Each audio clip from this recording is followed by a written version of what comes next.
What's happened in the last century, and it did begin with Woodrow Wilson, the godfather of the modern administrative state, perpetuated by FDR, further exacerbated then by presidents and leaders of both political parties, is that we saw a gradual waterfall of political responsibility in this country, moving away from Congress and the Senate and the US presidency towards three-letter government agencies that wield the most political power in the federal government, despite having the least political accountability, through unelected bureaucrats who have no backstop of actually being accountable to the public. I often think about the standard we should measure how well we're doing as a country is how Thomas Jefferson, George Washington, Alexander Hamilton, John Jay, John Adams, how would they feel if they were walking around Washington, D.C. today? And these are men, by the way, who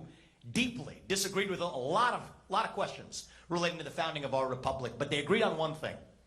that at the very least, the lawmakers and policymakers we elected should actually be the ones making public policy in this country.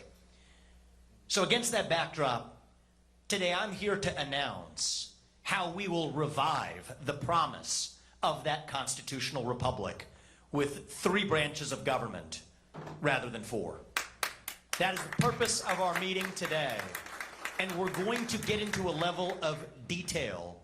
that is, to this point in the last half century, unprecedented, which I believe will spawn nothing short of not incremental reform, but a revolution, a revival of the ideals of the American Revolution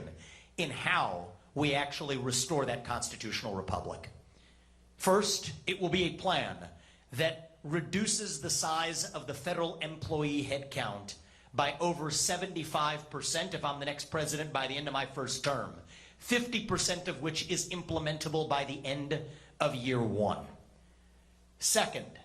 rescinding a majority,